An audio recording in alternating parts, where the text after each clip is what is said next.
Hello hello hello. कैसे हैं प्यारे बच्चों। स्लोप स्लोप स्लोप प्रवणता नाम सुना होगा।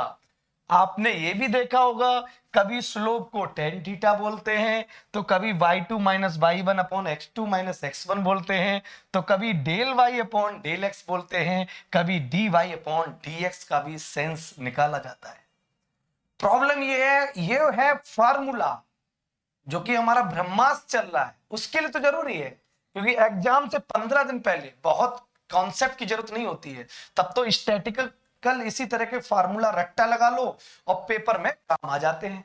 लेकिन अगर एग्जाम का 6 महीना 8 महीना है, तो आपको तो अपनी टेबल पर मेरी book from idea to formula नहीं है तो व्हाट्सएप करिए, आपको पीडीएफ मिल जाएगा, वही रखनी पड़ेगी। क्योंकि वो बुक सिर्फ फार्मूला नहीं देती है, वो बुक बताती है कि ये जो आइडिया हमने आपको बताया है ये आया कैसे है। अगर वो तरीका सीख लिया, उसका कॉन्सेप्ट सीख लिया, तो फिर एक नहीं दो नहीं ढेरों प्रॉब्लम तोड़ मरोड़ के बनाई जाए, आप सॉल्व कर लोगे। समय ना बर्बाद करते हुए कहानी समझ में आ गई है बेटा, ध्यान से देखिए। अपना टास्क क्या है, ये अपने पास एक लाइन है मेरे भाई दोस्त, अपने पास ये लाइन है, बहुत ही प्यारी लाइन दिख रही होगी आपको। ये मेरे भाई मेरे दोस्त ये लाइन है। इस लाइन का एक पॉइंट, लाइन तो अनवरत चलती रहती है ना, और ये एक पॉइंट मैंने ये ले लिया। अब मेरा कहने का मतलब है ये अपनी एक्स एक्सिस है और ये अपनी वाई एक्सिस है। मेरा सिर्फ इतना क्वेश्चन है, ये लाइन कितनी झुक गई है, या ये बिल्डिंग थी ऐसी सीधी सीधी खड़ी हुई थी ऐसी, भूकंप आया और बिल्डिंग तिरछी हो गई, अबे ओ बिल्डिंग झुक गई झुक गई झुक गई, अबे कितना झुक गई। तो कुछ लोग कहेंगे भैया इतनी झुक गई, कुछ लोग भैया इतनी झुक गई, कुछ लोग कहेंगे भैया इतनी झुक गई इतनी। हम लोग मैथमेटिशियन हैं, हम लोग कहेंगे उसी झुकाव को, उसी इंक्लिनेशन को स्लोप कहते हैं। तो हम लोग कहते हैं अगर ये झुकी है तो लाओ चेक करते हैं। ये कोऑर्डिनेट मान लीजिए x1 y1, मान लो ओरिजिन से चले होंगे x1 तक, ये x1 हो गया, और ये ऊपर कहां तक चले y1 तक, तो y1, तो ये x1 y1 हो गया। ये वाला जो कोऑर्डिनेट है x2 y2 मान लो, कैसे, यहां से यहां तक चले होंगे x2, गाड़ी इधर मुड़ गई, और ऊपर यहां से यहां तक चले होंगे, गाड़ी इधर मुड़ के यहां टकरा गई, दोनों गाड़ियां, तो x2 y2। ये दो कोऑर्डिनेट आए। अब करना क्या है, इसका मुझे झुकाव ही तो बताना है, जैसे मुझे ये वाला रिलेशन बताना है। सबसे पहले ये कैसे आया इसको समझते हैं। तो कहानी क्या है, टोटल वर्टिकल हाइट कितनी है भाई, नीचे से धरती से बिल्डिंग का टॉप ले लो y2 है, और यहां तक कितना है y1, तो बचा हुआ कितना होगा, टोटल में से y1 घटा, डिफरेंस आ जाएगा ना भाई। ये 2 दूरी पर है, ये 5 दूरी पर, तो कितना आएगा 5 - 2 मतलब 3 का डिफरेंस आ जाएगा। तो ये टोटल y2 है, और दोस्त ये है y1, तो ये कितना होगा, टोटल में से इसको हटा दो तो y2 - y1। तो ये डिफरेंस आ गया कि नहीं आ गया, ये वर्टिकल हाइट आएगा कि नहीं आ गई, ये वाली ये वाली ये वाली ये वाली ये वाली ये आ गई। अब x की बात करता हूं, हॉरिजेंटल में देखता हूं कितना चेंज हो रहा है, तो टोटल x2 है और ये मेरे भाई x1 है, तो चेंज कितना हुआ, x2 में से x1 का डिफरेंस कर दे तो ये चेंज आ गया x2 - x1। तो ये वर्टिकली चेंज इतना हुआ है उस बिल्डिंग का, और हॉरिजेंटली चेंज इतना हुआ है। तो बोले कि कितनी झुकी है, तो ध्यान रखना जब आप कोऑर्डिनेट ज्योमेट्री पढ़ते हैं तो ध्यान रखना वर्टिकल में कितना चेंज हुआ, ऊर्ध्वाधर में कितना परिवर्तन हुआ, और हॉरिजॉन्टल में कितना चेंज हुआ, क्षैतिज में कितना परिवर्तन हुआ, उसके रेशियो को बोला जाता है स्लोप। क्या बोला जाता है, स्लोप, स्मॉल m से डिनोट करता। तो जब आप 2D पढ़ते हैं मेरे दोस्त, जब आप कोऑर्डिनेट ज्योमेट्री पढ़ते हैं तो उसमें कोऑर्डिनेट दिया जाता है, और तब स्लोप का टास्क दिया जाए तो आप y2 - y1 upon x2 - x1 करते हैं। ध्यान रखना कि वर्टिकल में कितना चेंज हुआ और हॉरिजॉन्टल में कितना चेंज हुआ, उसको डिवाइड कर दो तो जो वैल्यू आएगी, तो लोग कह रहे थे इतनी झुक गई इतनी झुक गई, तो मैथमेटिकली बता दोगे कितना झुक गया। बिल्डिंग कितना झुक गया जमीन के साथ। समझ में आया कि नहीं आया? दूसरी बात, कोऑर्डिनेट ज्योमेट्री में ये कॉन्सेप्ट होता है, लेकिन जब हम लोग चले जाते हैं ट्रिग्नोमेट्री में तो ध्यान रखिएगा, ट्रिग्नोमेट्री में जाएंगे तो मेरे दोस्त ये राइट एंगल ट्रायंगल दिख रहा है ए बी सी, मेरे दोस्त A B C right angle triangle दिख रहा है, तो इसका एंगल कितना होगा? थीटा। तो वर्टिकल चेंज और horizontal change, this is the perpendicular, this is the base. ये लंब है और ये आधार है। तो परपेंडिकुलर कितना है बेटे? परपेंडिकुलर की अगर बात करी जाए तो y2 minus y1 upon x2 minus x1। तो ये है परपेंडिकुलर और ये है बेस, और परपेंडिकुलर और बेस को बोला जाता है टेन थीटा। क्या बोला जाता है? तो पहला वाला आया y2 minus y1 upon x2 minus x1। जब हम 2D पढ़ेंगे, कोऑर्डिनेट ज्योमेट्री पढ़ेंगे, तो ये कॉन्सेप्ट ले लेंगे स्लोप का। दूसरा, जब हम ट्रिग्नोमेट्री में घुसते हैं तो टेन थीटा आ जाता है। तो अब समझ में आया टेन थीटा का मीनिंग? समझ में आया? टेन थीटा होता है क्या?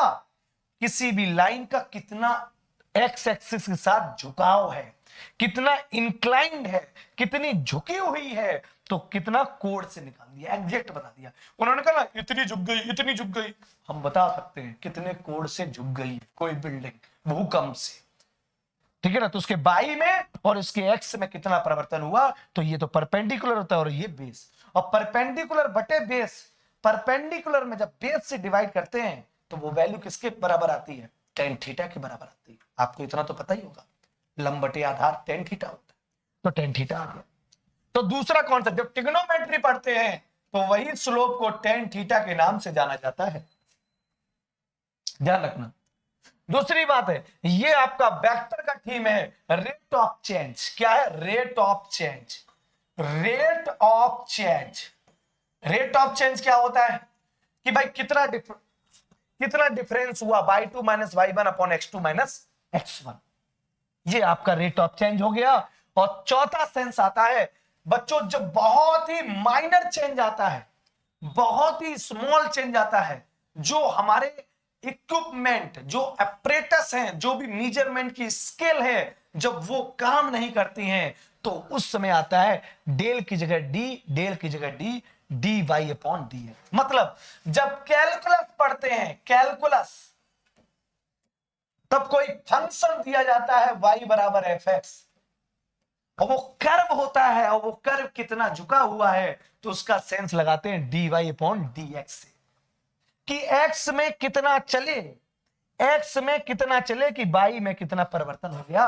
तो बाई में परिवर्तन और बटे एक्स में परिवर्तन का रेशियो होता है डी वाई अपॉन डी। तो अब मैं आशा कर रहा हूं, जो थंबनेल में आपने देखा था कि स्लोप क्या है, प्रवणता क्या है, तो जब हमारे कोऑर्डिनेट दिए जाएं, याद कर लेना, जब मेरे कोऑर्डिनेट दिए जाएं तो y2 minus y1 upon x2 minus x1। जब एंगल दिया जाए कितने एंगल से झुकी हुई है, तो जो ये कोण होगा वही ये कोण होगा। तुमने देखा होगा किसी लाइन का स्लोप बताइए एक्स एक्सिस की पॉजिटिव डायरेक्शन के साथ, अगर वो 135 डिग्री का कोण बना रही है, तो बच्चों टेन थीटा की जगह क्या रखते हैं? 135, और टेन 135 का मान होता है -1। तो जब हमें एंगल, किसी लाइन का एंगल दिया जाए कि वह लाइन इतने एंगल से इंक्लाइंड है, झुकी हुई है, तब टेन थीटा यूज करते हैं। जब कोऑर्डिनेट दिए जाएं, वर्टिसेस दिए जाएं, तो हम इसका यूज करते हैं। जब रेट ऑफ चेंज का कॉन्सेप्ट आता है तब ये यूज करते हैं। और जब कभी फंक्शन देते हैं कि भाई y बराबर एक्स स्क्वायर है, इसका स्लोप बताओ फला पॉइंट पर, मान लो 2 पर बताओ, तो हम लोग तुरंत क्या करते हैं? D Y upon D X पहले कर लेते हैं। ये आया 2x, अब किस पॉइंट पे बताना कि x पे बताना है, तो x बराबर 2 बन जाए, ये आ गया स्लोप। तो ध्यान रखना, ये जो नॉलेज है यही है फ्रॉम आइडिया टू फार्मूला, कि फार्मूला पर पहुंचे हैं तो उसके पीछे का आइडिया क्या है। इसलिए अगर आप कोई प्रिपरेशन कर रहे हैं एग्जाम से 5-6 महीने पहले, आपकी टेबल पर मेरी from idea to formula book होनी चाहिए। मेरे व्हाट्सएप नंबर ऊपर दिया गया है, इस पर व्हाट्सएप करिए, हमारी टीम आपको कांटेक्ट करेगी, बुक को पीडीएफ प्रोवाइड करा देगी। उस किताब को रख लो अपने पास, और वीडियो सेशन यहाँ चल ही रहे हैं, मजे से पूरे मैथमेटिक्स को पढ़िए, पूरे मैथमेटिक्स पढ़िए, कि फार्मूले के पीछे का आइडिया जानना है, तो ये काम है। दूसरा, अगर आपके पेपर का एग्जाम का 30 दिन, 35 दिन, 40 दिन बचा है, तो हमारी सीरीज चल रही है ब्रह्मास्त्र, उसमें डूब जाइए। उसमें जो भी फार्मूले जितने टाइप के हैं वो सब पढ़ाए जा रहे हैं, और साथ ही साथ उन फार्मूलाज पर बेस्ड जो standard higher order thinking skill की प्रॉब्लम्स हैं वो दी जा रही। तो ये ब्रह्मास्त्र और फ्रॉम आइडिया टू फार्मूला, ये दोनों बुक अगर आपके पास है तो ये मान के चलिए आपकी तैयारी का जो फाइनल जो टच होता है कि दुनिया भर का बवंडर पढ़ लिया लेकिन फाइनल टच नहीं है, प्रेशर दिमाग में चल रहा है, तो वो आप रिमूव हो जाएगा। इसीलिए मैं ये मेहनत लगातार कर रहा हूं। तो आपको स्लोप का कॉन्सेप्ट आ गया। अगर मेरे भाई अगर आपको स्लोप का कॉन्सेप्ट आ गया तो यहां से एक बात और लेके जाइए, यहां से कुछ स्लोप में भी नई नई बातें आपको बता दें।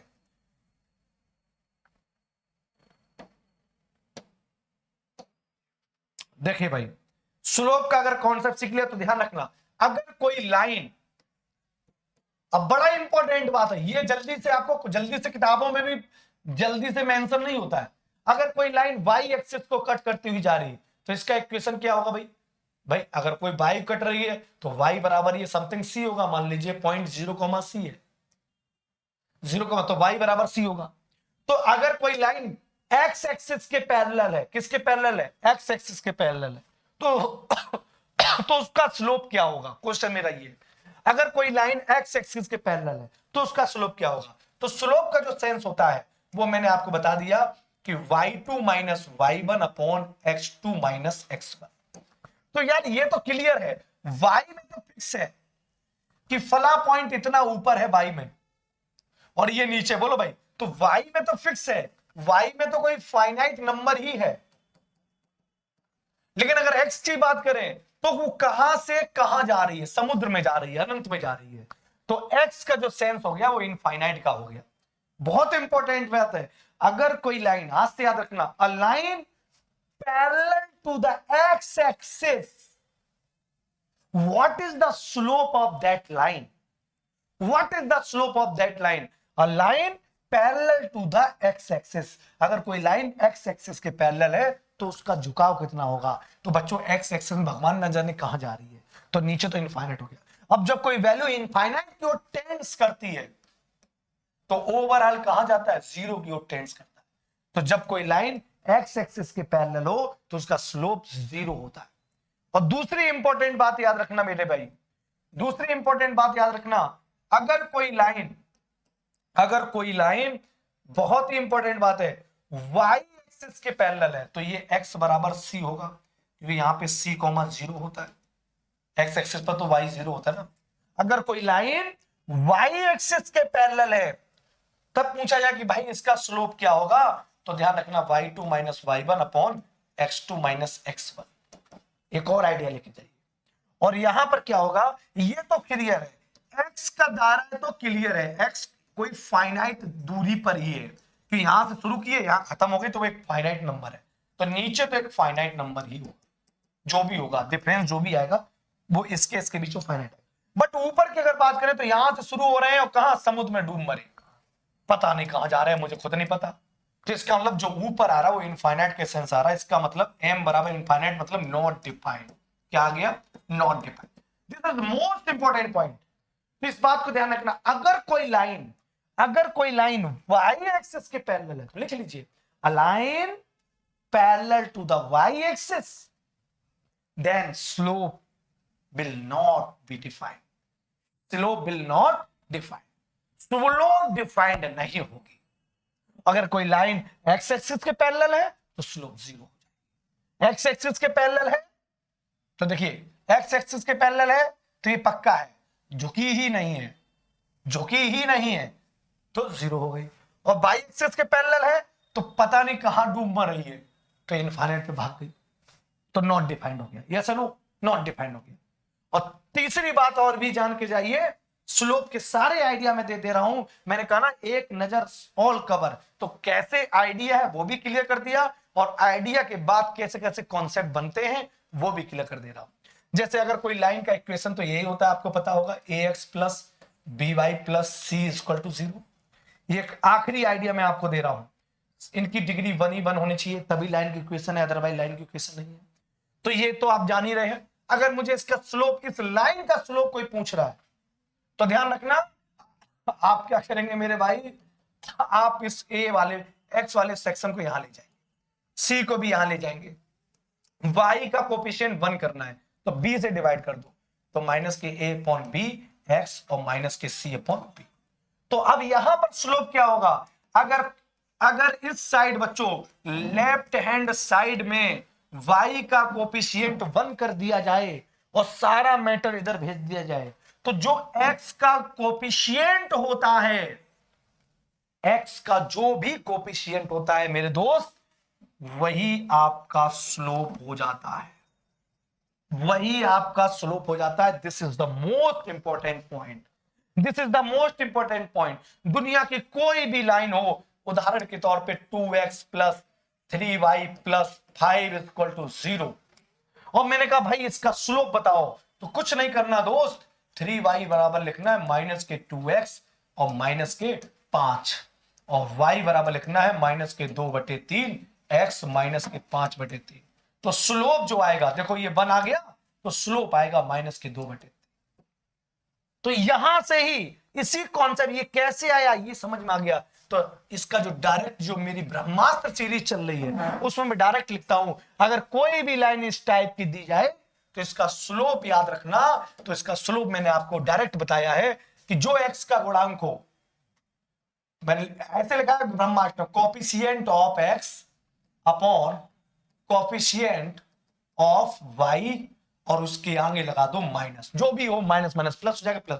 तो मैंने इस तरह से बताया है। तो ब्रह्मास्त्र में क्या होता है, स्टैटिकल में डाटा दे देता हूं सीधा कि एग्जाम के 20 दिन बचे, 25 दिन बचे, तो सीधा तैयार करो। लेकिन एग्जाम से 6 महीना पहले हमें कॉन्सेप्ट बनाने होते हैं, हमारे पास समय होता है। तो आप इस तरह समझिए कि ये कैसे आया था ये वाला फार्मूला। तो ये, तो आपको स्लोप के वेरियस आइडियाज पता चल गए होंगे बेटे। स्लोप के अगर आइडियाज की बात करी जाए तो यहां पे आते हैं, स्लोप जो होती, प्रवणता जो होती है, उसका पहला आइडिया मेरे भाई, पहला आइडिया देखो ध्यान से, पहला आइडिया ये है कि अगर पॉइंट दिए जाए तो y2 minus y1 upon x2 minus x1, angle दिया जाए तो tan थीटा, फंक्शन दिया जाए तो dy अपॉन dx, और अगर कोई लाइन, अगर कोई लाइन हमारी x एक्सिस के पैरेलल है, तो ऊपर x का तो नीचे आइडिया है नहीं, कहां डूब के मर रहा है, y फिक्स है, तो x का जब आइडिया नहीं है तो इनफाइनाइट पे जा रहा होता है वो लाइन, और जब इनफाइनाइट पे जा रहा होता है तो स्लोप उसका 0 हो जाता है।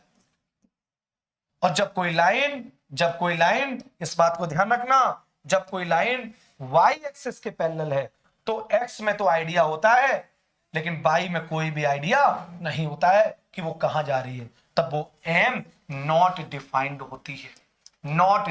होती है। और जब कोई लाइन ही दे दी जाती है और लाइन मिल जाए तो कैच कर लो तुरंत लाइफ में, ax plus by plus c बराबर 0, तब स्लोप का आइडिया हो जाएगा माइनस का कोफिशिएंट ऑफ x, जो भी a लिखा है वो लिख लो, और बटे b।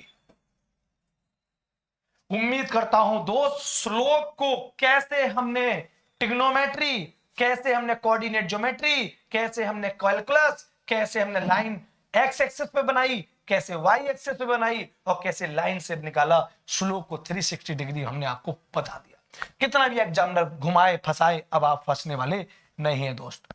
तो थैंक यू सो मच। ऐसे सेशंस अगर अच्छे लगे तो ईमानदारी से मुझे कमेंट करिए, व्हाट्सएप पे बताइए, मुझे बताइए और क्या क्या आपको चाहिए, वो उस तरह के सारे कंटेंट हम प्रोवाइड करा रहे हैं।